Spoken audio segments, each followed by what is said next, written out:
paid off our house, did everything. Wow. So when I say broke, Hey, we got to be like, yeah, that's awesome. Yes. Well, like live like no one else now, so that Yes. later you can live like no one else. Exactly. Dave Ramsey, if you ever watch this, we are quoting you. What's something that people should put in their budget a lot more that they don't? Like for a business.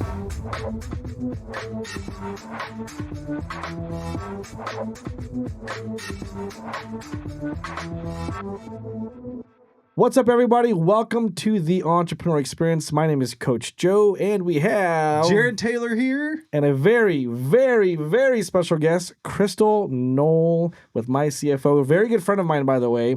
And it took me everything here not to call her by the nickname that I gave her, or that she allows me to give her. So maybe later on in the podcast, we will all figure out what that is.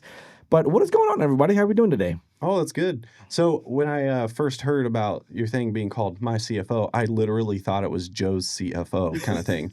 That's the whole point of the She company name. I like it. She kind of was. You were at one point for one of the businesses that I sold in San Diego. Yep. That's so anybody that talks about it can say, hey, it's my CFO. There's That's some ownership in it for them. Yeah.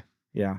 Well, it was kind of cool because I think back in those days, and when I say those days, that's about 5, 6 years ago. I wouldn't even remember. The partial CFO thing was just kind of happening, I think. Or at least that's the first time I heard about it. And when you say partial, I know what you mean, but like fractional, like, so if you're not familiar with this kind of thing, it's where you take a specific service, but then you go and it's just basically starting a business, but we started calling it fractional. So instead of having one CFO that's under you as a W-2 or whatever, now you can have an expert with a business that is your CFO and this person's CFO and that person's, right? Exactly. Yeah. That's on point. So anytime anybody's like fractional this, that, or whatever, that's what that means. Yeah. But I'm sure we're going to get into that in the middle. I really want to know about you. Well, I already know about you, but I'm pretty sure everybody watching and everybody listening is like, well, this is about Crystal. So let's see what's up with Crystal. Crystal, how are you today? I am doing great. Joe is on like his 5th cup of coffee, so just bear with that's Joe how as you know, he's doing. because I talk fast with this coffee, baby. I got my water. Wait, no, we're doing great. great. There's plenty of water and coffee. Come on, we all know, right? Yeah. Is that only your first cup? I'm not just counting. like me. I'm not counting. He's just like me. I don't know. Oh, really? I didn't notice. That's why we get along. Okay. So, well, the cool thing is we have an icebreaker question typically. At least we started doing that with guest speakers. And the icebreaker question is, what do you prefer, coffee or tea? Oh, I prefer creamer with a splash of coffee. Okay. Oh. Hey, so actually, espresso, that's what that is. No, it's really not. So I made her an espresso this morning because she's staying with us. So, Crystal, you're a good friend of my wife. So she's family. She stays with us. I made you espresso this morning. Yep. And I forgot, or I didn't even know that you like creamer with a dash of coffee. So I made you espresso with a little bit of cream in it. And her face when she was drinking it was... Have you seen that? So, but you drink it straight.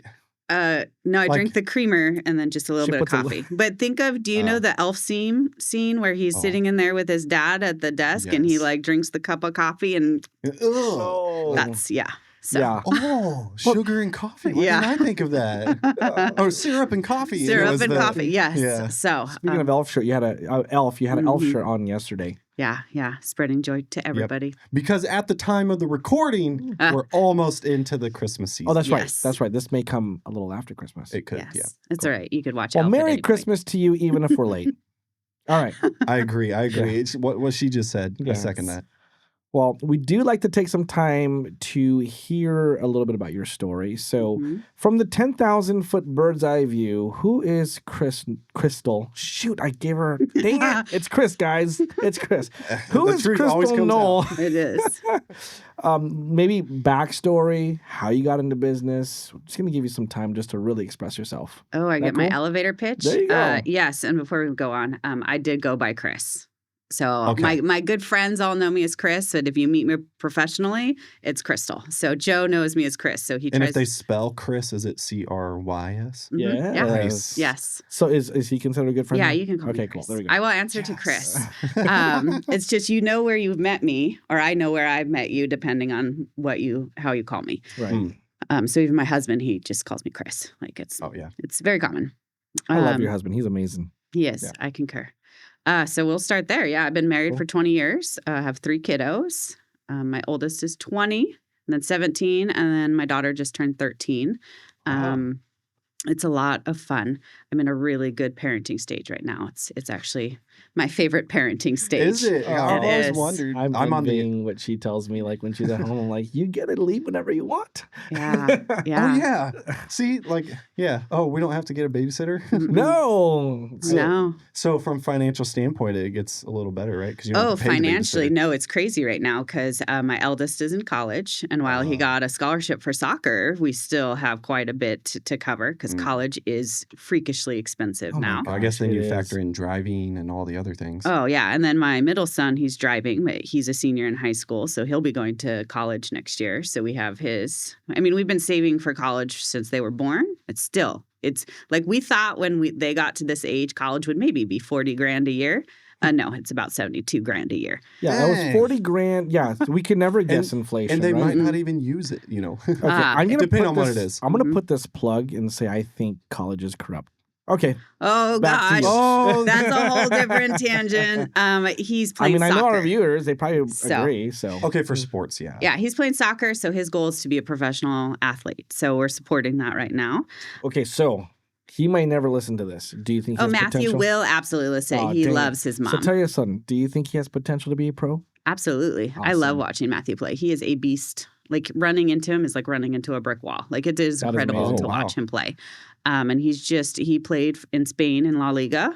And then now he's going to college. So I absolutely think he has the potential to do that. And Europeans, like when they play soccer in their leagues, they are crazy. They are. It is. He learned a lot there. In high school, when I went to France, I played for a summer league just to and those guys are crazy. Yeah. They have metal on their cleats. Yeah. They do these bicycle kicks. They do all this kind of stuff. And here it's like, you can't kick high. You can't do this. You can't do that. I'm like, anyways. Yeah, dude, it's the thing. Until you have a kid in soccer and you're like, I'm glad they don't play like that here. Oh, I have 2 daughters in soccer. Yes, that's and true. they're smashing people. That's I'm true, like, you do. that's right, baby. That's right. You either go smash for the ball or get smashed. Yeah. Try not to get smashed though. Smash the other. Maybe we shouldn't say smash because that's a different meaning nowadays. Well, Hulk now that you brought it smash. up. Sorry. Well, this is about Chris. Why are we taking over? All right, yeah, here we go. Chris, All right. That's how conversations go, though. So no, I love. Well, this. we have 3 high eyes here on the disc. Oh, you're an eye? Sheila and I. I took the free one. I haven't taken Joe's intensive one yet, so there. I might not really know myself as well as I think I know myself, but I don't know what it's like to be on the other side of me. Yeah. Well, if you want to be That's deep. surprised. I Okay, don't know so what it's like to be on the other side. 3 of kids, Mhm. one in college, one in high school playing soccer. Serena is the youngest, and I homeschool her. So we're really highly involved in all of her school and education, and then she does horseback riding, and then That's so cool. That's cool. yeah, she's awesome. She's a lot like her dad, so she's Tough. she's very tough. She's got a great sense of humor, and she doesn't take any crap from anybody. So I just. And she's the youngest, so she holds her own. When you said doesn't take crap from me, it reminded me of Cool Runnings. Remember the Jamaican team? Oh, yeah. I'm a badass mother, and I don't take crap from nobody. What is that? You're so old, Joe. Well, I don't remember that Nobody part. knows that No, movie. I know the movie, but I remember the part where you it's know like... what I'm talking about, I right? know the That's movie. An amazing Oh, I scene. know. Yeah, I don't remember that quote. It's Hey, amazing. guys, put Cool Runnings in the comment if you've watched it before. All right, cool. Yeah. So, All right. yeah. So that's a little bit about you personally. So, business. Were you always an entrepreneur? No, business-wise, I was not. So I did go to college, and my first degree was in music education. Oh, yeah. You're an artist. Yeah. And then when you go through the credentialing program, I discovered that I did not want to be a teacher to children. It was a real struggle, especially music. So then I got a business degree. After I graduated, I just joined corporate America. And then the 2008 recession happened, and I got laid off 3 times. What'd you do First in corporate? job. Oh, Yeah. okay, cool. Gotcha. So in corporate, accounting assistant, HR assistant. Okay. So always was in the money field and the people field. So when you say HR, were you Toby, like from The Office? Sorry. Oh, man. I had that. Throwing the office in. I know people were wondering. Oh, my gosh. No. There's a lot of Isn't cool that an HR. amazing show, though? Yeah, it was good. It was really hard for me because it's so realistic. It's so cringe. It is. It is And so, yes. I think that's why it's funny at the same time. I don't know. I really how I- struggled. Matthew, my eldest, watched it all the time and loves it and has watched it over. And I'm just like, I can't get into it. But you were in corporate. I was corporate. That's why. Yeah. I never had a corporate job. Oh, really? No, I never had a corporate job. Wow. It was always like some sort of under the table. Is that what you mean? Or like under the table. I was, a waiter. I always kind of wanted to control what I did. So I never looked for something that tied me down. The only thing that was very structured was law enforcement, but that was a very short amount of time, extremely short amount of time. So you don't consider serving waiter corporate America? It's 9 to 5. That's a well, no, it wasn't really. It was like different shifts. It was never 9 to 5. It was never Monday through Friday. It was always like weekends, either morning shifts or down. And I always pulled more shifts because I knew that if I served well, I got better tips. right. And this is before we had to claim all the tips. There's cash. Boop, just jumped it. Okay. Yeah, I bartended all through college, so I get that, but still. So after that, there was like, the bartending. That was probably good. Yeah, it was great. I would still have considered that like somebody else being in charge because you have a shift. You get told when to take your breaks. You have a uniform. That's what I consider corporate America, like being told how to do your Working job. for the man. Got it. Okay, or the so woman. if you the put woman? it that way, well, woman was my boss. I've always had women bosses. Yeah. Well, actually, no, not always, but I've always had a strong female presence as a leader in my life. It's powerful. That's probably God saying, "You have too much testosterone, Joe. Let me." Or just looking for a good role model. Or a good role model. Yeah, because it kind of doesn't matter sometimes. But I have like two older sisters, and one of them I truly, truly love and respect. I mean, not because I don't love anybody else, but she's the one in my life right now. But I think that kind of taught me how to treat women, is having a lot of sisters. Yeah. But I always had like, the job that I had as a waiter, it was a mom and a daughter and a son trio boss. So the mom and the daughter were the main bosses that I responded to or submitted to, because sometimes it felt like submission. Which isn't a bad thing. Not always. It's not a bad thing. I don't know. I mean, I was always a great team member.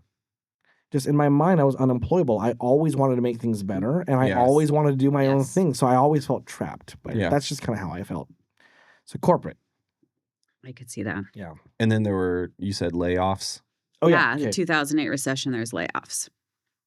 And so I don't remember this recession. Oh, I do. Because I think I was a little too young. I'm 32. Okay. So the 2008, I would have been sophomore in high school. So only would have affected your life if somebody close to you, parents got laid off or whatnot. I was 18, 19, so I kind of... Well, I was also out of the house by 15, working.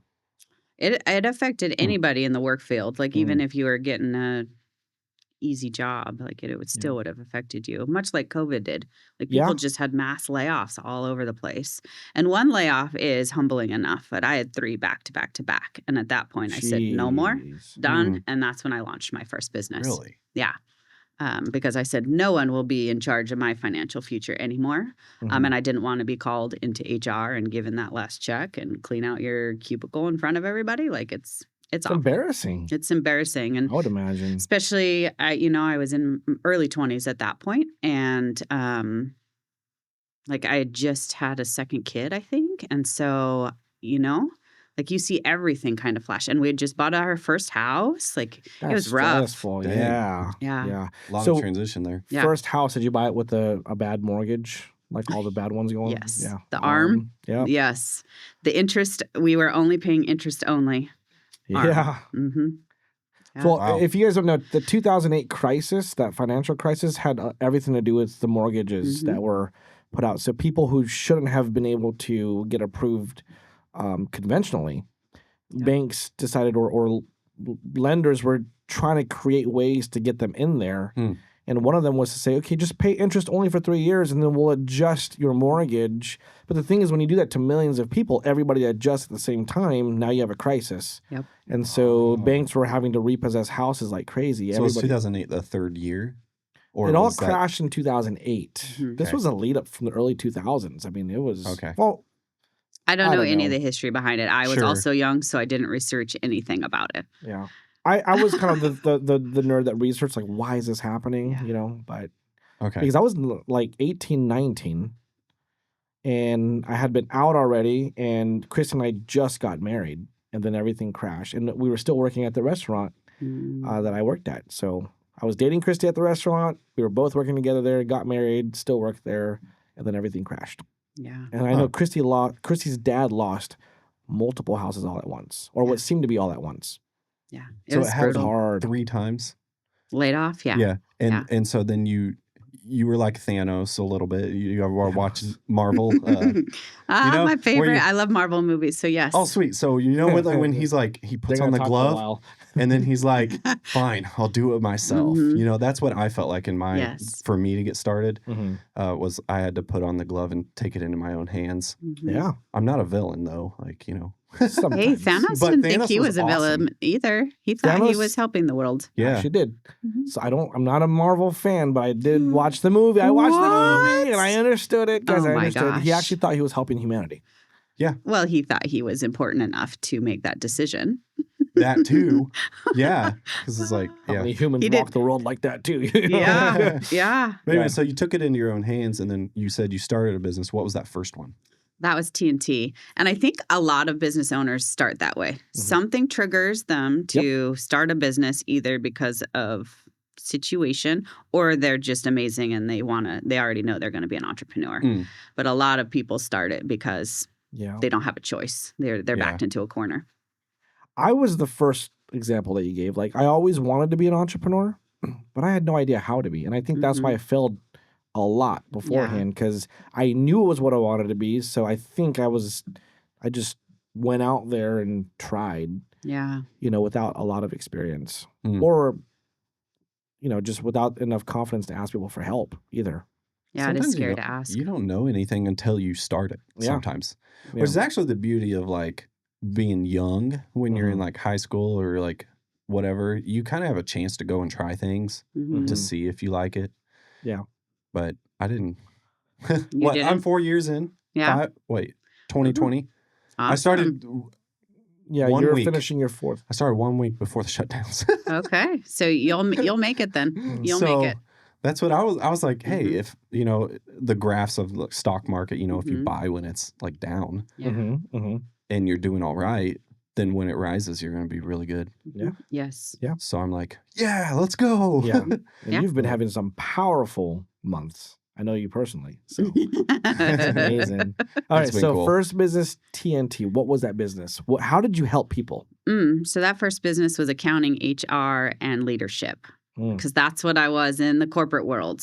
And I figured when I first launched it, being that young 20-something, that I knew everything and I was going to do it better and it was going to be amazing. Isn't that interesting? Isn't that interesting? It's the E-myth, right? Yep. Isn't that interesting? And also, though, I wanted to bring a different aspect to business owners that nobody should have gone through what I went through. Like, as an employer, it is our responsibility to make sure our team is taken care of. Yes. And so that was my whole thing. Like, I wanted to help business owners never have to lay off anybody like that, like to have the budget.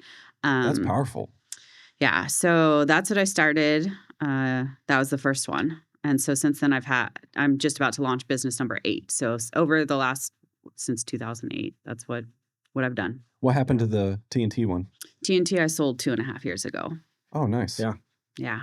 So that one got to about 40 employees, and that's cool. We were fractional CFOs, which is what helped Joe sell his Absolute Duck business. And so she was a big part of it. Now you have to get into that. Yeah. Wow. So that's what TNT really did. And then when you start a business, you're a master of none. I was jack of all trades. I was a Jill of all trades, and so I never thought of that. Well, when you come work and interact with me, you will notice I don't adhere much to the patriarchy. There is very much a woman and a man. So you'll see both. Yes. So as the Jill of all trades, the way it's supposed to be. Yes. When I got into that more, like you either focus on one thing or you do a ton of things and you go broke. And so I actually stopped doing the HR side eventually because in California also HR is very, very intense and I couldn't keep up on it. Oh, yeah. California leads the way for all the rest of the states, basically, which is amazing. Like we have the best employee laws there are, maternities. Like California is very, very set up for employees. So I got rid of the HR side and then I started another business called Level Up Leadership, which took the leadership side of it. And then all T&T was bookkeeping and fractional CFO. Nice. Yeah. So then what happened with the other one then? Level Up Leadership, it's still running. Sweet. Yeah. And now this is the awesome question because I don't answer it. Do you do anything physical with that business? No, I do not operate or run that. I meet with the executive director once a quarter to make sure that the vision is going the way we want it to. That's amazing. That's awesome. Yeah. So that's a lot of fun. So that's the top of the action coach pyramid, isn't it?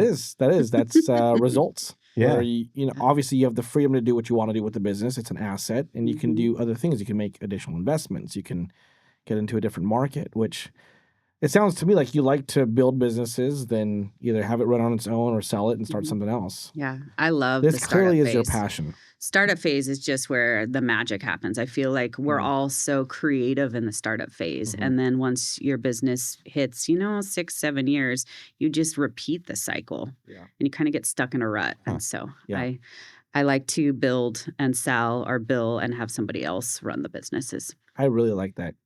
Because I like that too. You see like the 1,000,000% return because it starts from nothing. You do. Well, when I sold the business, I was like, oh my gosh. This is what it's about. Yep. This is what it's about. And there's always a problem to solve, but for you, it's like you don't want people to experience what you experienced, right? Yeah. That's a big motivator. Even with My CFO now, which is just hit 2.5 years old. It's a startup. Cool. It's a baby. That's all I do with My CFO is teach you how to build the buckets to have that. More like coaching style or. So My CFO is supposed to be all do-it-yourself stuff. So there's master classes, there's workbooks, and the only thing I do coaching connection-wise is once a week I do something called Path to Profit, where people can log on and watch me do my budget. And ask questions. So I'm fully transparent about it. So they get to say how and why and what are you doing and what does that do. I'm actually going to have, I'm going to put Christy in it. My wife, babe, I'm going to put you in there. That's cool because you don't like people can teach and sell courses all they want, but to actually see it, like a job shadow kind of thing, more is caught than taught. So it's like, that's cool. I like that. Yeah. And then people aren't so scared to ask questions because we all have the same questions and same challenges as business owners. We all have ups and downs. So even though this is my CFO is my 7th business, there's still stuff that blindsides me and catches me off guard. That I have to adjust for. So we're all in this mess together, this roller coaster that happens. I mean, just theoretically, and if you pay attention to it, it seems to always get a little bit better and better as you do it. But I mean, every business that you start, I can speak for myself, you become emotionally tied to it. And sometimes the blinders come on and you're going after one thing, you're like, oh yeah, I forgot. That does happen in the process. Yep. Or, oh, I forgot. You know what I mean? I'm supposed to build the culture of my team if I want retention, because it's like, everybody follow me, like, at least for me and my personality, it can get like that. Every time I start a business and my wife gets overwhelmed at times, I'm like, I'm sorry, love. Like, we'll schedule days to talk about my vision if you want. So that way I don't just blindside you while you're cooking dinner. That is so Babe, funny. this is what we're going to do in the next 20 years. And then she goes, babe, please, I always thought it'd be cool to have like a serial entrepreneur partner, and like someone that you can fully trust. I know that's the kind of ship that sinks a lot is a partnership. Dave Ramsey. But it would be cool, like, as like a visionary and then an what do you call that? The executor or whatever. Like, it's like you could just come up with so many things to help the world. Yeah. Yes. Yeah, I love that. Instead of tabling it and then like, okay, after I get there. Well, so are you familiar with EOS Traction, the visionary integrator relationship?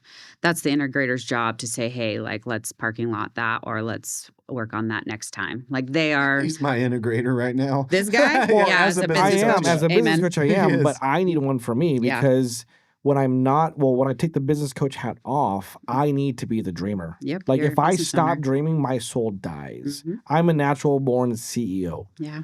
Where it's like I have a team of people I delegate things to. I need the data that they've collected. And if I need to know why, I ask why. If not, but I need to dream. My wife is the integrator. She's like, babe, like, love you, but remember this. I'm like, okay, cool. As long as I know that she's willing to park it with me and not forget it, I'm good. I'm good. But then sometimes as the visionary, it's like, well, I don't know if they are really truly understanding what I'm trying to communicate. There's got to be a way. I want to think, how can I not? I can't, like, and so, but I guess that's part of the test. Because if it comes back up later again and again and again, maybe it is meant to be and find a way. As an integrator too, you have to know how to speak to a visionary as well. You can't just say, nope, park it. Like, you can't just tell them like that.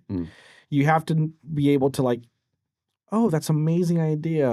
Okay, cool. Hey, really quick, do you mind if we park it so that we hit these core goals? Or do you want me to put it in there? Is it important enough for you? And then the dreamer's like, oh, shoot. Yeah, you're right. You make a good point. Let's park it. Like, they have to know how to make it the dreamer's idea to park it. You know what I mean? That's what you need? And that's what I need. Okay. And I have that on my team. I definitely have that on my team. I just need that balance, But no, I like it when my integrators are all very firm. And I say mine, but they're not. Like, it's a symbiotic relationship. We're in a partnership. So she can call the shots quite often and tell me that I am being crazy and overwhelming and it is unrealistic. Like, I need that. Yeah. Because otherwise, there comes that visionary whiplash where you keep changing and changing and changing. Yeah. So that integrator has to be strong enough to say no. Like, that is not what you spelled out. Quarter 2, we'll discuss. And then that's what I like. Yeah. Nice. I guess I don't like it that direct, but in essence, that's what they're telling me. Yeah. But you're direct with others. I mean, no, that's true. That's very, very true. And I can receive that. Like, but that's the investment. I think you're actually like a perfect balance, just because like, I can see him and he's like, sometimes he's like a really sensitive person and can just read. Like, one time he saw my eyes and I didn't even realize I was doing this. It was subconscious because I forgot to bring a lunch one day. You were a little hungry? And he's like, here, do you want something? And I'm like, wait, how did you know I forgot my lunch? You came in clutch, man. And he's like, oh, your eyes attention. Your eyes. No. Like, so he pays attention. And Joe pays incredible. You're a very caring person. Like, just being around you and Christy all the time. Sometimes it's too much. Like, dude, I don't want to share your food. Oh, I'm just kidding. No. Really? He makes great food. That doesn't offend me. It's more for me to eat. I'm just trying to, like, help you. No. I think you're the right amount. I think. Firm and kind is how I feel you come across. I do. But and that's kind of how I want it. I like firm, be real, but be kind in how you approach it. Yeah. And I think that's more just, that's the way I appreciate it. Yeah. I know my kids appreciate it more like that. My wife definitely, and she's trained me through, just the natural reactions that she has with me if I'm just like, blah, Yeah. So I'm like, okay, well, maybe I should be that, and I'll start expecting that, Are you wearing all the hats? Do you want to wear all the hats in your business? With JT Visuals, you don't have to wear all the hats. Make better content. JT Visuals, without the eye. Because there's more than meets the eye with video content. Don't just be the best known. The majority of businesses in the United States can make a lot of money. But do you know why most fail? It's because of burnout. Now, entrepreneurship is an amazing avenue to build wealth and to build the dream that you want, only for the majority of them to fail. Don't let that be you. You might be watching this video and you just started a business. You might be thinking about starting a business, or you're well into 3 or 5 years into business and you're hitting that level of success and you're like, where do I go from here? What's the next step? Well, have you thought about a coach? Did you know that the majority of businesses that get coached have a higher success ratio? We just came up with online courses with over 80 videos for you to learn how to build your business. Click on the link below, get registered, and you'll have access to everything that it comes with. There was, I don't know if it was in EOS when I went to a conference or in the book or something, and in your one-to-ones, if you walk out of any one-to-one or coaching session and you feel good about it, or you feel like la la la la la, it probably wasn't a good coaching session or a one-to-one. Because every time you meet with someone who's fighting for your greater good, you should be challenged a little bit. And we all have room for growth, right? So there's sometimes though when you come in a little bit too hard, I think, and you maybe haven't read the room or read the person quite right, and they're not in the space to receive what you're going to give. So I know I've been working on, hey, like, is this a good time? Are we in a place where I can bring this challenge to you? Because I've worked with quite a few employees, and I work with a business coach, and so I've been on both sides. But my sister did just tell me that I'm quite direct and I make decisions very quickly. So I've been sitting in this space for a few days now, trying to see, well, what can I do differently to not be so aggressive? So. I don't, but then there's other times I do feel like I'm quite passive, like I beat around the bush, and then you end up hurting people's feelings more that way, I think. It's funny. Do you feel like you're like that with only your family? Because I don't see you as aggressive or like I've always seen you as kind. Not necessarily like nice, like when I say nice, the acronym Nothing in Me Cares Enough, where like you beat around the bush and everything like that. But I've always seen you as somebody who's kind and caring. I've never seen you as somebody who just like inserts your decisions. But I don't know. Do you think that's just family, or are you like that with like the same with family as you are with like clients and I feel like people? I'm the same across the board. Like it's too exhausting to be different people with different, like act a different way. So I don't feel like I act different. You too. I haven't spent as much time with you. We move fast though. We think fast. We move fast. We make decisions fast. And then when you get around folks that maybe don't move as fast, I see it differently. they do view you differently. So an example would be I just went on with my book club ladies. We just went to Sedona, and so I went in and looked at all the rooms, and there was a room that someone was clearly going to have to share a room with, and then everybody else got their own room. So I share a room. So I'm like, okay, I'll take this room and share a room with somebody. And then I got told I was kind of direct with that because we should have waited and all discussed and so that kind of thing. I think I would have been like you though. Yeah. And so I thought I was being helpful. I would have came across like, that's actually very nice of you, Chris. Thank you. At least that lets one less person have to make their own decision. Okay. So in the personal life too, it was more like you like some. All right, restart. Do you ever have those group of friends, or maybe you used to, where, hey, where should we eat? And no one can make a decision. And then the time has just passed because no one agreed on everything. Yes, I have those friends. I do too. And I end up making the decision because nobody can make the freaking decision. If the dominant person isn't there, I step up. That's my personality. I kind of try to see if people are there that are gonna make the decision. If not, if it's on me, then I say, hey guys, I'm going here at 7. I would love to have you join. It's actually pretty that cool. kind of stuff. Instead of, hey, where do you want to go? Yeah. But I think there though, you worked on your tone. That's a very nice non-aggressive way to say that. Maybe he's mastered what we need to master. I think I'm more mean in my head, but when it actually comes out, I'm actually kind of So we were driving back from that trip in Sedona, and I had been. Once I was told that I was rather direct, I had, you spin on it once you get told things. And so I did say, hey, like, is there something I need to work on? I'm open to feedback. Like if I'm too aggressive or something like that. Oh man, that question is hard. And there wasn't. They just said, Chris, we know you're very direct, and we love you just the way you are. So. Just the way you are. Ooh, we're going to get serenaded, huh? So, okay, wait, hold on. You brought up singing. You're a musical major. Do you sing? No. No. Okay. What instruments? My main instrument was clarinet. Then I marched trombone. Oh, you're one of those musicians. I'm just kidding. Yeah, one of those. I'm not a choir person. So here's a question I want to ask. Okay. What is your definition of success? What is the Chris version definition of that? On the spot. I think definition of success is living the life you want to live it. It's just that simple. And it took me a long time to be happy. Just to be happy. Full of joy. Full of joy. All right. It took you a long time. What were the obstacles? What, for real? Go ahead. It's okay. Don't look. The obstacles is, well, I was adopted, so I was in foster care for a long time. So life was very, very hard. And so I thought that was what life was supposed to be. Like you overcome obstacles. And that is the purpose of life, right? To keep achieving and climbing up the mountain. And so when I got married and Eric and I were having these deep conversations, and I had asked him once, like, what is your definition of life? Like, what is it supposed to be? And his was just to be happy. And I'm like, no, it's not. Like, there's so much more. He got it. Yeah. He got it early. He got it early. And then I had to read like 40 more books. And then I closed a book and went, hey, babe, I think you're right. Yeah. Wow. 10, 15 years later into our marriage. Oh, wow. Yeah. Well, I too struggle with what happiness meant. Yeah. Yeah, it's so personal.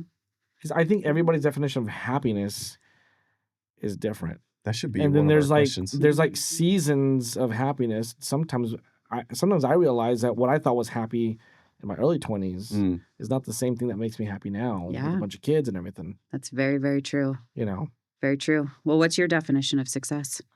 My definition of success, it evolved to what this is right now because I heard this on a podcast. Okay. So podcast influence, guys. Right. So I was influenced by a lot, and I forgot who it was, but my definition of success is when I can get to a point in life where I could wake up in the morning, I could look at my wife and say, what do you want to do today? There's nothing holding me back. All my businesses are running. The kids are gone. No, I'm doing what I'm doing what I choose to do. And what I choose to do is I want to date my wife a lot more, to spend time with her every day. And I want to do two things. I want to build 2 orphanages in the Philippines, where I'm from. And I want to be able to just start a nonprofit and let it run where we go into like these really bad neighborhoods where I grew up in, and then get the little kids and say, hey, look, I know your influence here is drug dealing, pimping out, gangbanging, but I could take you at a young age and we have programs that teach you trades, teach you business, teach you skills. And I want to teach you a way to make 6 figures with this. That's a very intentional definition.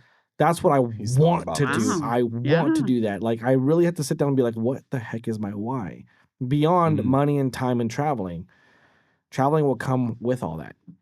So what helps you with success is figuring out your why. What was that? So your definition of success is figuring out your why, if you kind of boiled it down. And then getting to why. Accomplishing your why. Which that makes me happy. So I guess at the end of the day, it's being happy. Yeah, it's purpose-filled. I really wanted to like define and articulate that. Because I was like, I want more time and money. And I always knew subconsciously in my head it was all those things. But until I started defining it and being very articulate with it, it really didn't mean much to me. Right. Because they're still so abstract, time and money. Okay. And you said something similar too. Yeah. Like where it was just like your choices are your choices. Something like that. What'd you say? I don't remember. That was like 5 minutes ago. Entrepreneur brain. So, okay. So really kind of. I got one. Go ahead. Okay. I'm trying to get this to. This is really vague. Okay. But it could be answered in so many different ways. What's your dream? That's not vague. That's ginormous. Could you please narrow that down a little? What do you mean? Okay, so what's your... Maybe we could split it. Like, what's your personal dream? Oh, and then what's your business dream? Oh.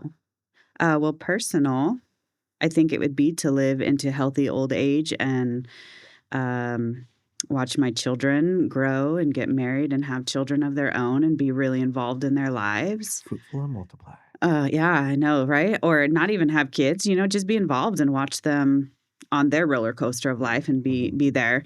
I think a lot being adopted, I never wanted to be a mom.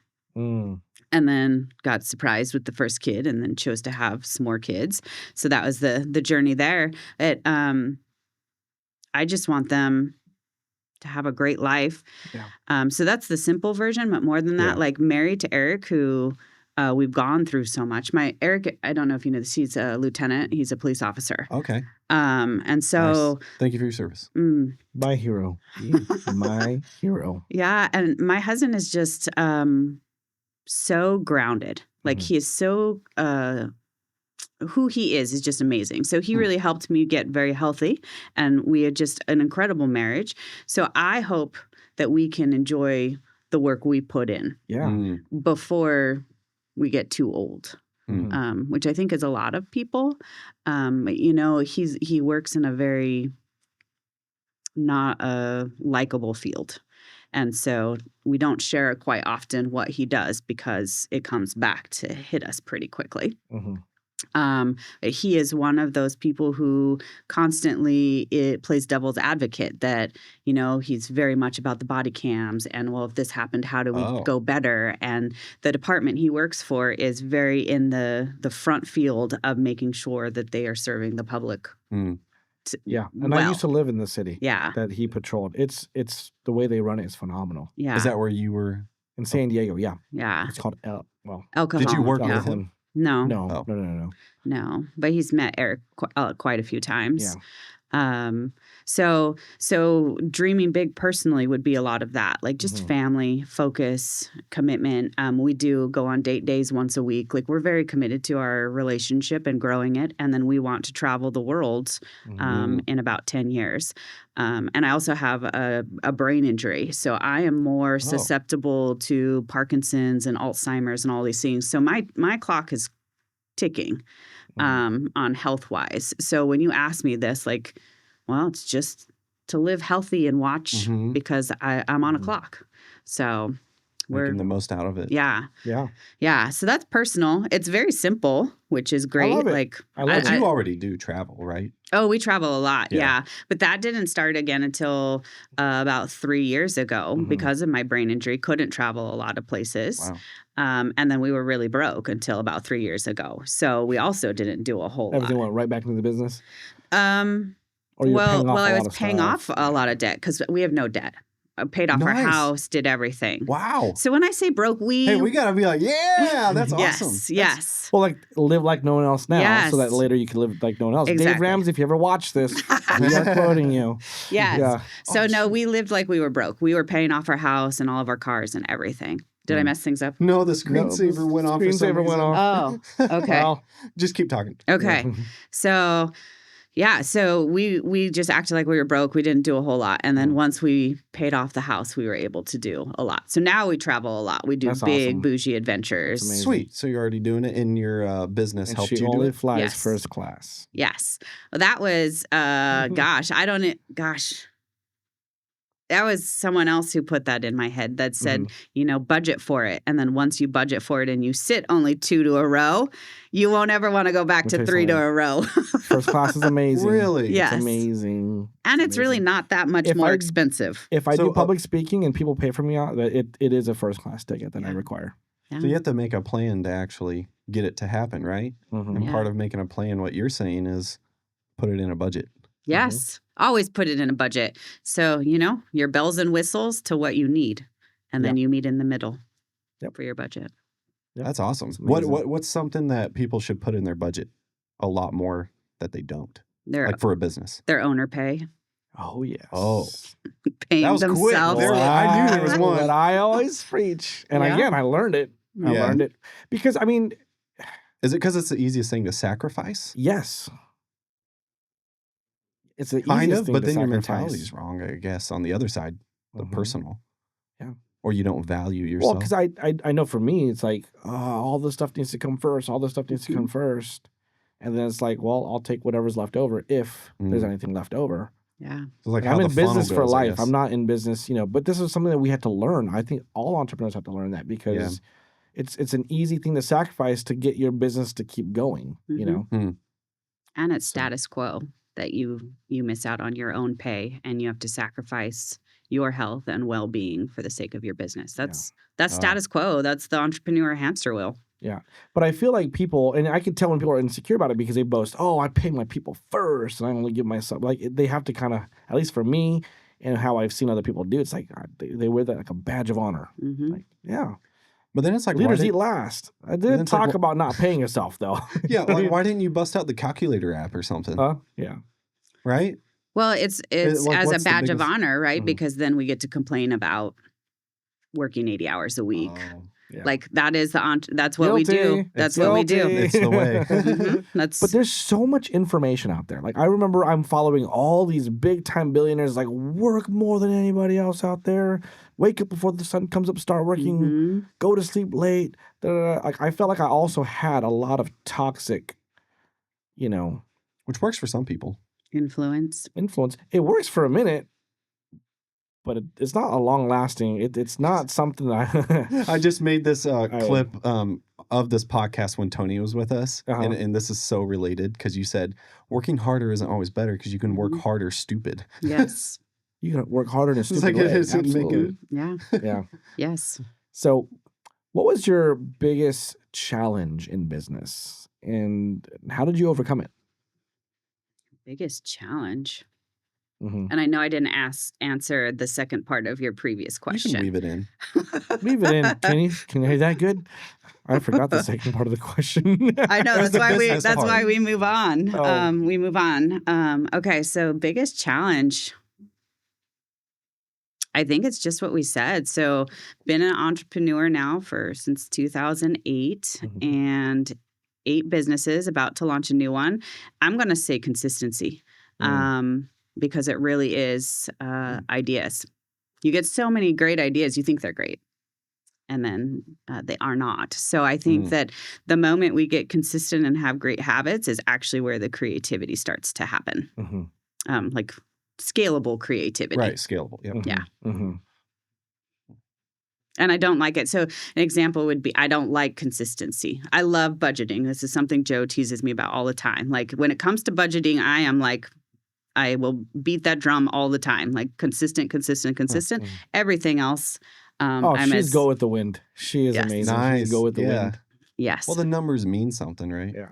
Well, once you've been broke and you don't know where your next meal is coming from, you get real consistent. Yes, and creative with finances, 100%. Oh my gosh, yes, absolutely. Well, there's certain things designed to be consistent, and the rest of things, I agree with you. Like, hey, I mean, I guess it's just what you prioritize in life. Yeah. If you prioritize consistent budgeting, you can be as flexible as you want with everything else. I mean, in perspective to what we're talking about, right? Yeah. Like, but that's logic speaking. Our hearts get in the way, and then we think we know better. That new camera.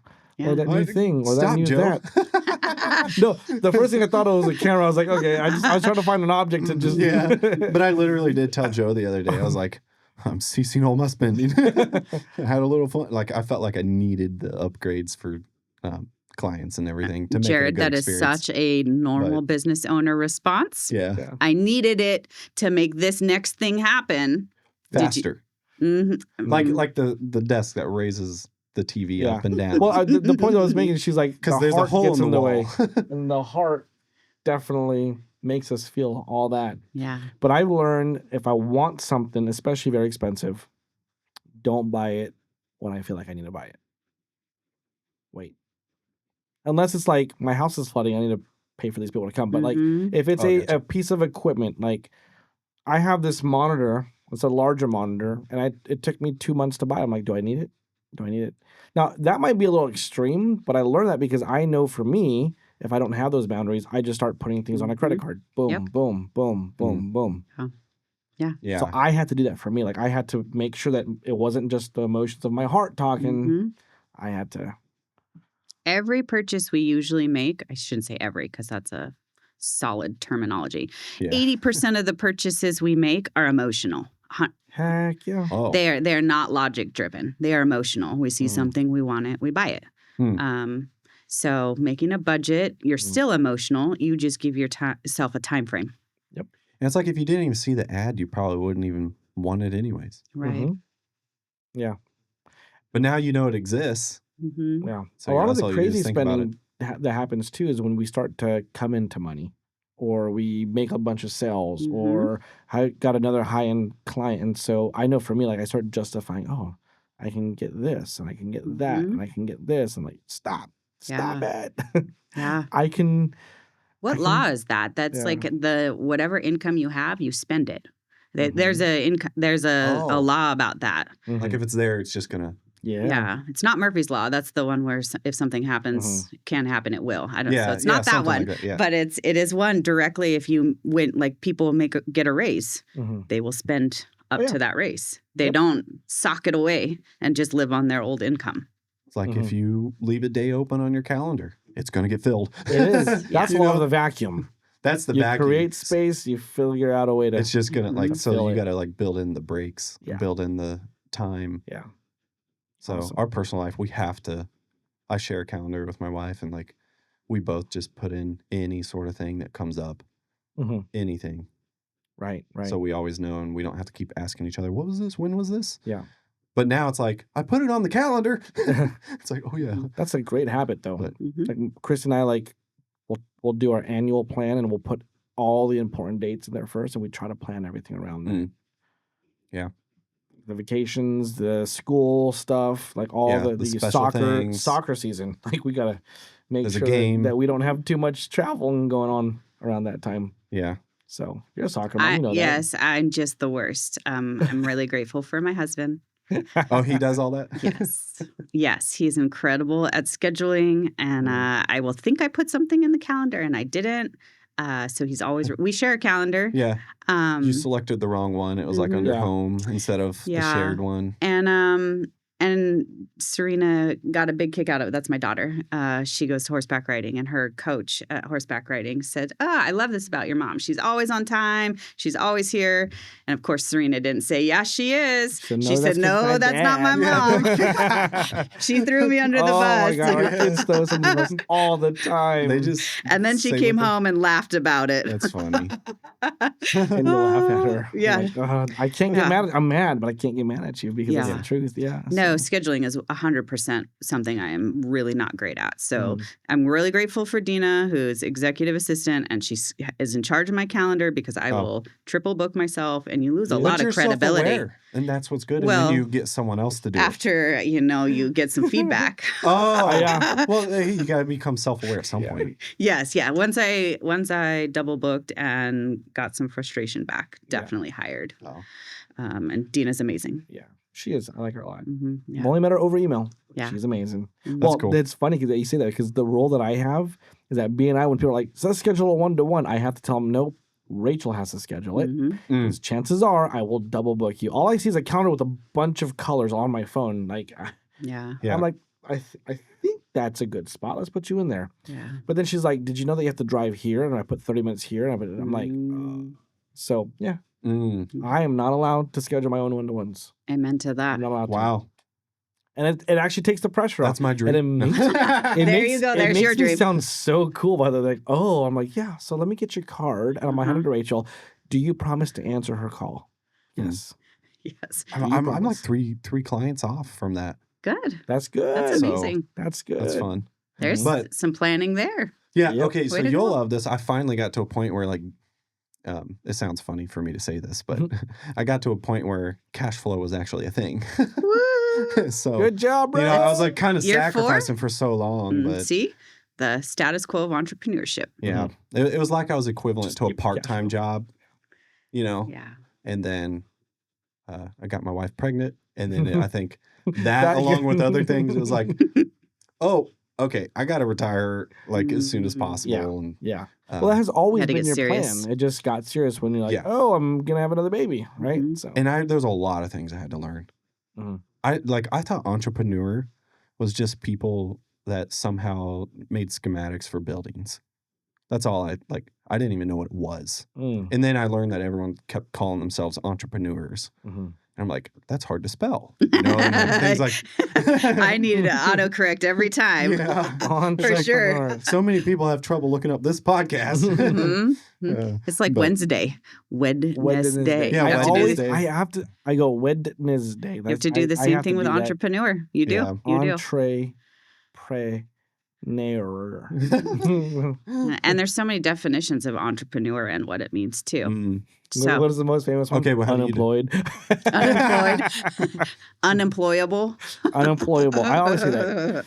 Well, so during some coaching sessions when people are talking about giving up and everything like that, the last thing I put on was like, and let's be honest, you are so unemployable. Why are you even thinking like that? They're like, you're right, coach. What was I thinking? Yeah. I got to a point, I heard of a book title and it impacted me just by the title and What's the it called? premise of it. It was like work as if to get fired or something like that. Mm. Or it was like, so I was not just complying with things, but also trying to make a difference of what I felt was right. Yes. And so I didn't care if that meant that a policy or something was going to like, this is back when I worked in Pizza Hut, you know, that kind of thing. So if someone would say something and it's like, but this is right. Right. I love So that. then I would do that and I wouldn't be scared of getting fired kind of thing. Yeah. Versus like being so scared that then you mess up the pizza because you're so scared or whatever. I call people like you a unicorn. Because all the movies though that I watch with unicorns are not gonna be the same anymore. They're not. They're not. No, it's just called you unicorn. Yeah, unicorns in the workforce are the ones who take true ownership and want to make things better. And they're not just there to punch a clock. They're the ones that care. So that is what a unicorn employee is. Sweet. Yep. But I was so unicorn that I couldn't work for anybody. It just hurt. I would pierce them with the horn, you know. And, So then you became a sassy unicorn and had to start your own business. Yeah, that's true. I worked Some at Pizza Hut unicorns 5 just times. want to stay there. I'm glad you did though. Yeah. Me too. I'm glad I learned what it was. It was Gary V. Do you know Gary V? Love Gary V. Yeah. So okay. So how do you pronounce his last name? Vaynerchuk. What? Vaynerchuk. I thought it was a really. Well, he so knew just that. stick with Gary V. He would be a great role model for your age group because that's really who he speaks to. Oh yeah. Oh, for sure. And all the even younger F-bombs, now. too. Yeah, well, because you're older. He's still stuck with that age group. He didn't grow up with you. Yeah. He still speaks to the young'uns. Yeah, the young'uns. 18 to 28 years old, that's who he speaks to. Yeah. I love that he's just so simple. It's like, he is. Oh, you want this? Go do it. Yeah. You know, like. Yeah. So well, that he also me. he also goes out there and does it. Like he goes garage sale shopping to resell it to prove a point. Yeah. Like, and then he turns around and makes like a $10 million speaking gig. Yeah. It's like the contrast. He just loves doing it. Yeah.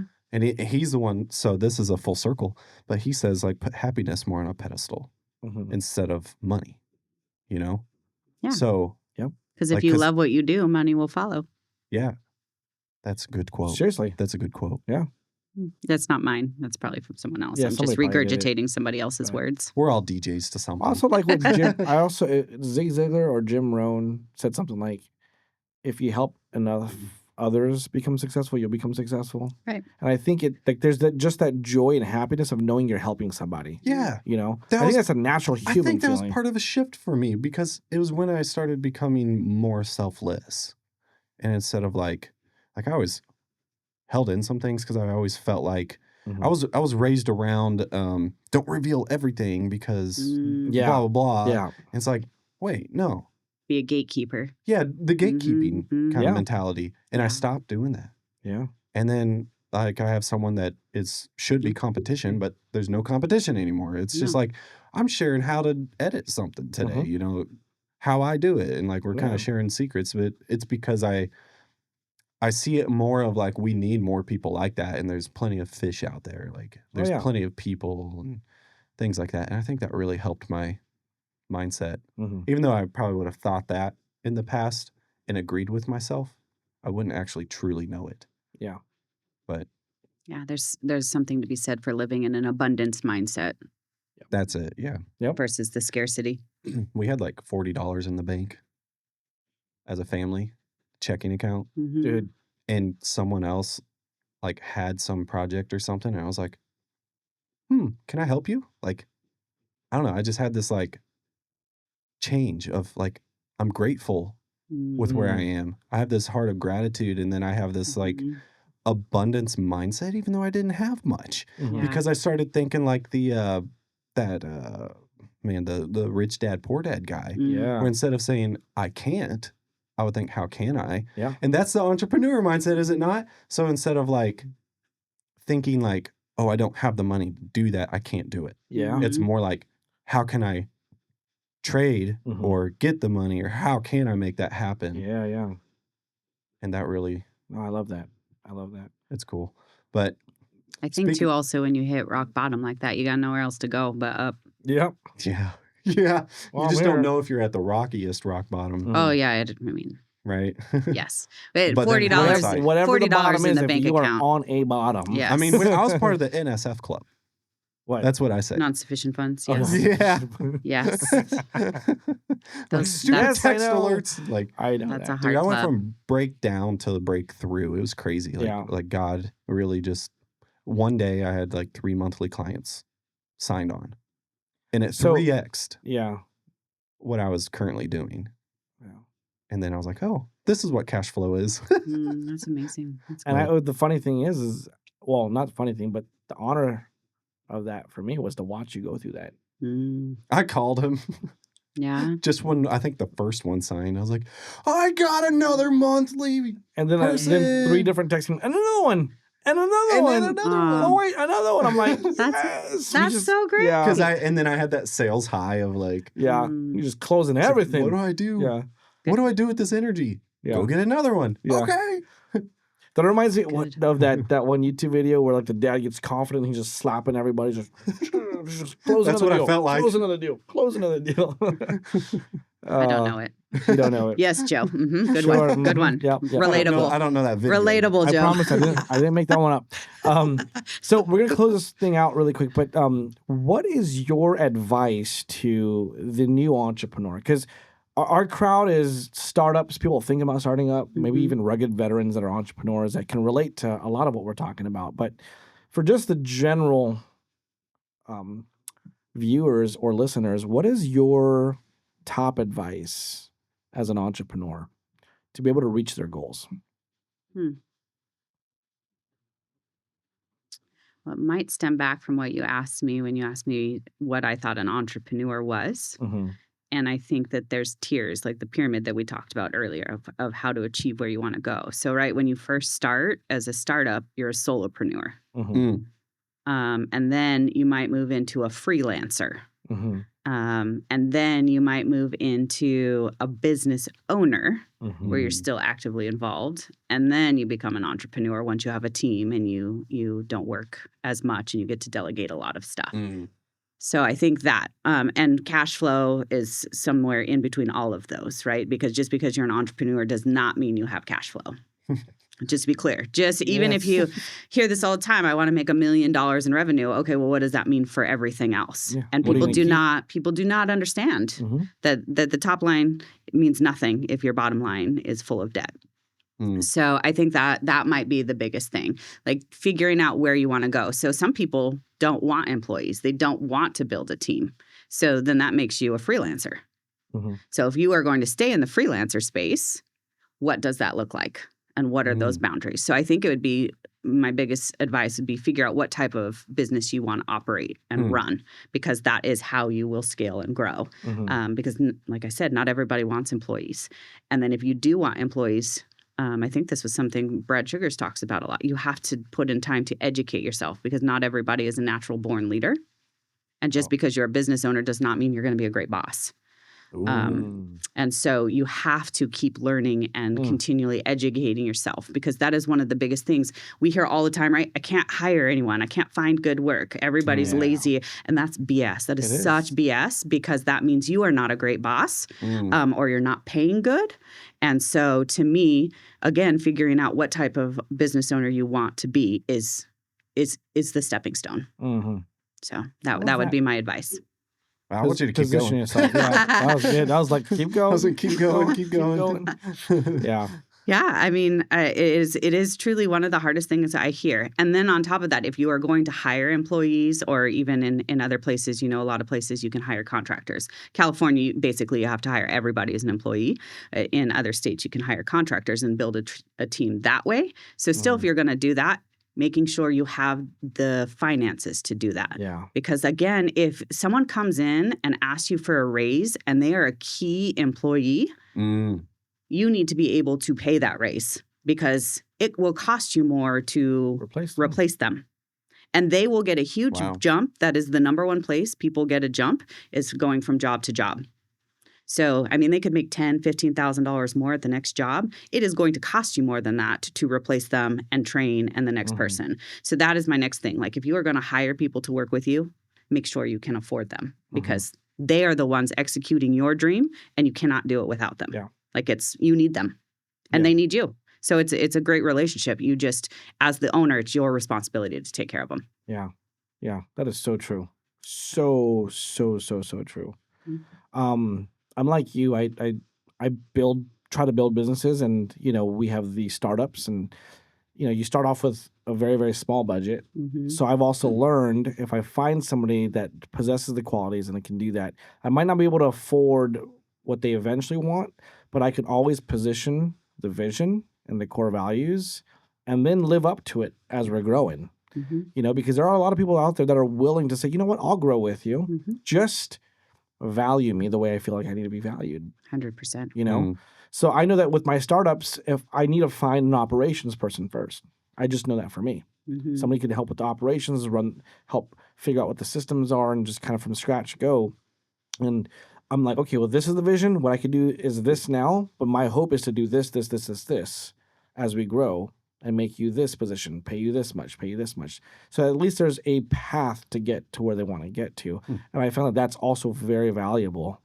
Yeah, I would agree with you. That is very valuable because you're giving them a chance to have autonomy and responsibility and growth, because that is exciting to be a part of a startup. Yeah. As long as you follow through with your promises and follow through. Yeah. Do what you said you would do. Do as you would. Because a lot of people, too, it's not always about the dollars. It's about the autonomy and responsibility and freedom to do what they want to do. Like flexibility is a huge thing. Yeah. And treating them like adults, because they are adults. Like it also pains me when people are like, "Oh, my employees are such idiots." No, they're not. And you give this look, but you will hear this a lot of times. Wow. You will. I don't ever call my employees anymore. They are team members. They are team members. And I also don't call them family anymore. Yeah. Because they're not family, and you can't get rid of family when you need to. Oh, my gosh. I've actually heard that as a red flag nowadays. Yeah, because you treat family worse than you would treat your team members. I don't know the reason why, but it was just more like, hey, I know it's a red flag that if I don't know. if a business says that they're like family, don't work for them. Because, I don't know. Well, have you worked with a family-owned business?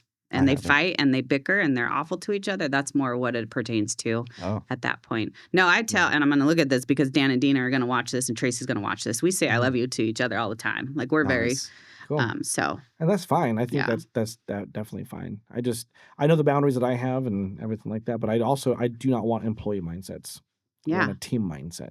100%. I want a team mindset because we know we're trying to accomplish something together. Yeah. So, I think I need my own office to not distract everyone. Because you would just go and chat with everybody. Yes, that is also. That's why they put me in. I care about the heart and the soul and the why, and then I'll get into conversations, and then it'll turn into personal life, and then it'll be like, oh, I know the personal life affects the business life totally, so I got to help them with their that'll be me. So I need to boundary that right away. That's amusing. Until it really matters. Yeah. And that's good, though, because then your team will know you care about them. Yeah. So they'll share what they want to share with you. And then that's good because that means you can help them when they need it. Sweet. So as you're listening back to this, I wonder if it's going to come off that I was aggressive. We'll see. I don't know. Because I got pretty heated right there for a minute. When? It's all good. As we're talking about the employees and... But it's to I did notice. I was like, oh, she's talking fast. She's passionate about this one. This is one of my not even on any coffee or caffeine. She was like, blah, blah, blah, blah, blah, blah, blah, blah. But what if there's nothing wrong with that and you actually need to let it out? I don't think there's anything wrong with it. It's being on the receiving end, because then, it's on them. But that's feedback, right? Hey. True. You take the feedback and you either decide to implement it or not, right?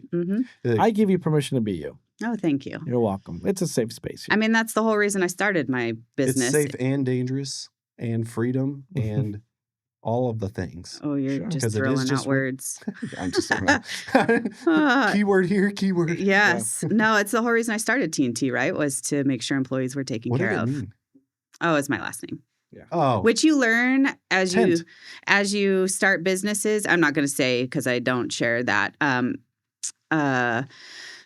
You're not supposed to start a business with your name. You learn that as you open up businesses too, because then you can't sell them because nobody wants to buy a business with your name. But I knew what your unless they're like, oh man, that guy. I know what your theme song was. I'm TNT. I got that all the time. Dynamite. All the time. And that is time. Yeah. Yeah, I have an alarm that says That's go funny. home. Go home. And then I have a second one 10 minutes later with more exclamation points. Hurry up and go. Go It's home. legit time. All right. But Well, hey, 4:20 guys. it is, yeah. I'm staying till 5 Yeah. anyways. But Yeah. I hope you guys really enjoyed this podcast with Crystal Noell. man, I really did. Chris Noel, if you're Joe, because I love calling Hey, by her the that. way, the song goes, no. Oh, we're legit going the Christmas Come theme. on. Yeah. Yes. But I really enjoyed it so much. Like, you have to come back soon. Oh, thank you. So, like, I want to dig into more of, like, my favorite app is the calculator app. No, I didn't. It's the weirdest thing I discovered about myself. But it's I'll because let you like I it. spend so much time on it. Like, I'm dreaming based on what the numbers mean and what how I need to calculate things. Yeah. But anyways, so it would be fun to talk more about the nitty gritty of the money side of things, don't you think? Yeah. Well, you'll get to hear it in Growth Club tomorrow. Growth And that too, Growth Club. Amazing. Plug for Growth Club, guys. It will be digitized. So there will be some form of content that you'll be able to see about this if you're listening to this episode and want to know more. Definitely go and follow the social channels. And you have a very successful Instagram, if I'm remembering right, when I looked. Yeah, some days it's really great, and some days, it's not. Yeah. Well, how can we make it greater by trying to attract some more followers for you? Like, how can they follow So you? it's at my_CFO_. And I just try to be as transparent as possible about what it looks like to own a business and budget for a business. Your memes are hilarious. I love memes. I live in the meme It's world. all about the emotions of entrepreneurship. Yeah. Yeah. Then I look at her meme, I'm like, I am that bipolar. We are. We are. It is the reality. Yeah. You also have a book. I do have a book. Tell them about your book. That's called The Stop Method. So it's a 5-part budgeting system for business owners. Stop method. The Stop Method. So it's for bank account, savings, taxes, operations, and profit sharing. Stop. Nice. Makes it easy to remember. Second book idea. You ready? Yeah. Go. That was a good dad joke. Thank you. No, but for real, you should do it. I'm the dad times 3 now. Trying to figure out what the book is about. Oh. Because then you got a stop and a go book. Stop and a go. Yeah. So I was thinking maybe you actually knew what my second book was about and you were going to be like telepathic. What is it? Well, it's not. It's budgeting mindset. Okay. So it could be go. That could be the name of it. Oh. Let's come up with a name right now. Can we do that? Well, in a minute. Let me finish sharing about the book because this is what most business owners need. So if you've read Profit First is a cash management tool. So once you already have the cash, it is a phenomenal book to use. The Stop Method is a budgeting tool to create the profit and what you need. Okay. So it walks you through how to build your expenses. And another acronym I use is EPI, which is expenses plus profit equals income. And that's how you set your top line. You don't just pull a number, I want to do 10 grand, and then you subtract out your expenses. So in the Stop Method in the book, I walk everybody through this. I walk you through it. And I think it's 88 pages, so it's not a boring. Very easy read. It's not a boring book to read, and it's for service and product-based businesses because we're not all that unique if you're a service or product. There are some triggers that you can adjust, but for the most part, fundamentally, it doesn't change. Fundamentally, it's pretty solid across the board. Yeah. So there's the book that's 88 pages, and then there's masterclasses, do-it-yourself masterclasses that you can go to add into the book. And then there's workbooks that you can print out and actually do your budget simply.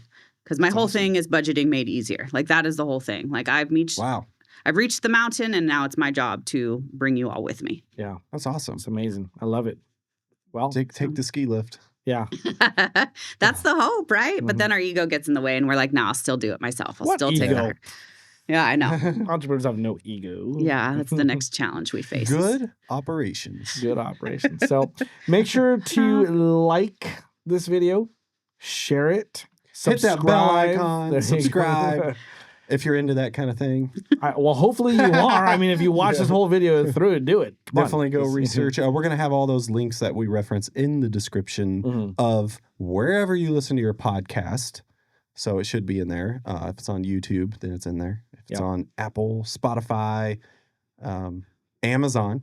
It's on Amazon. Wow. Congrats. Amazon. That's awesome. Yeah. You're on a lot of platforms now. Go out there, go crush it. Just know that There's nothing different about how you feel that all other entrepreneurs feel. This is a perfect platform to just kind of get that energy again. Hear our stories, understand that we're doing something greater for the world and for society. You know, when you run a business and are able to hire people, keep the economy going, all that stuff. So it's in your best interest, and basically it's your duty to be successful. So let's figure out how to do that. He said duty. It's your duty. So, anyways, all right, we just became best friends. As always, guys, Thank you. stay strong And keep on keeping on.